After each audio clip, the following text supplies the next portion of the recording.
Dumarami ang mga Pilipinong nakakaunawa sa kahalagahan ng pagnenegosyo tungo sa pag-asenso.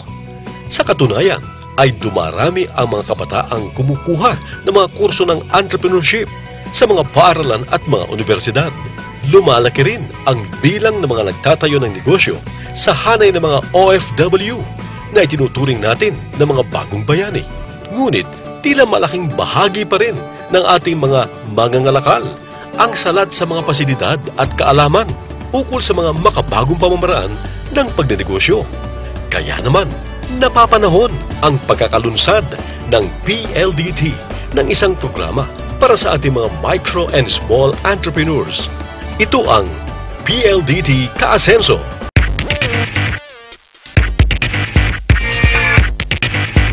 PLDT Ka-Asenso was actually an initiative of PLDT back in May 2010, May 26 to be exact.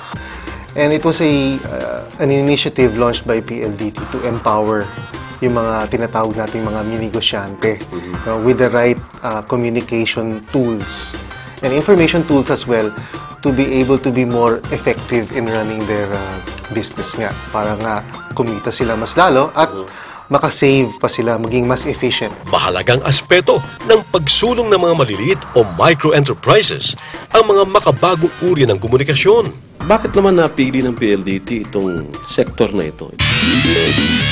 Nung nakita namin yung mga statistics, nakita namin na 91% ng buong business entities sa Pilipinas ay ang ating mga micro-entrepreneurs. Medyo hindi pa na de-develop yung communication needs nila. Simple communication ginagamit, either landline lang or cellphone lang. And we look further at the contribution of this particular segment. At nakita natin na, 31 to 33% ang contribution yan sa buong ekonomiya ng Pilipinas.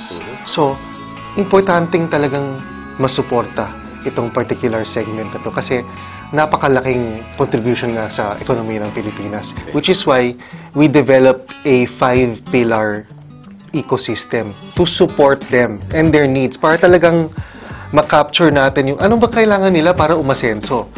Una doon, connectivity. Kung wala silang connectivity, paano sila makakagawa ng negosyo? Paano sila magkakaroon ng mas maraming customer? Pwede niyang gamitin yan para makipag-network ng mas marami. Number 2, financing. Nakatie up si PLDT with 2 very large microfinancing institutions, na sakop yung nationwide yung reach nila. So through that partnership, we are able to offer deals with them. For instance, pwede sila mag-loan ng PCs or even office setups. The third is yung networking. So through our DSL services, we're able to build, sana a digital ecosystem where all of them will join and all of them will see each other and further increase the digital networking nila. And the last two are very important. Education, para matuto sila kung paano ba talaga gamitin ito at paano talaga mag-manage ng tamang negosyo. And we've tied up with notable institutions like UP Institute of Small-Scale Industries for this. Okay? Na nag-offer ng mini MBA courses.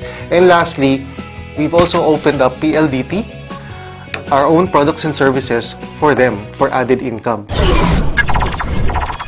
Pwede sila magbenta ng landline, pwede sila magbenta ng DSL, magkaka-earn sila ng mga commission doon. The strength of the PLDT group is that it's able to develop products and services that are attuned to their needs. Pag nag-subscribe sila ng internet package, meron nga kaming binibigay na CD na lahat ng kailangan nila kung paano mag-set up ng business. Pati video, pati modules, pati DTI forms, lahat nandun na. Yan ang kaibahan ng PLDT Ka-Asenso sa iba. So, anything that they want to learn on how to set up a business, how to manage it, what products and services are open to them para lumaki yung negosyo nila, nandun lahat. Paano na yung actual na pag-apply ng ating mga viewers na gustong mag-avail ito sa ano? Pwede ba yung existing line na o yung mag-a-apply ka pala ng PLDT line? Very, very flexible ho. Ito, I'd like to invite everyone to be a PLDT Ka-Asenso partner. It's very easy. If you have a landline already, just upgrade to our DSL services. It's very affordable. And we guarantee that you will see that this will benefit your business even more, no? Mas aasenso kayo, mas lalaki yung reach nyo, at mas makikilala kayo sa buong Pilipinas. Maraming salamat. Aktibong nagtutulungan ngayon ang iba't ibang sektor upang mapagbuti ang katayuan ng mga maliliit na mamumuhunan o mga micro and small enterprises. Dito ay malaki ang inaasahang maiaambag ng PLDT Ka-Asenso upang mapalago ang kabuhayan ng ating mga Kapinoy na nagninegosyo. Mabuhay ang PLDT Ka-Asenso. Kita sa business, kita sa bahay.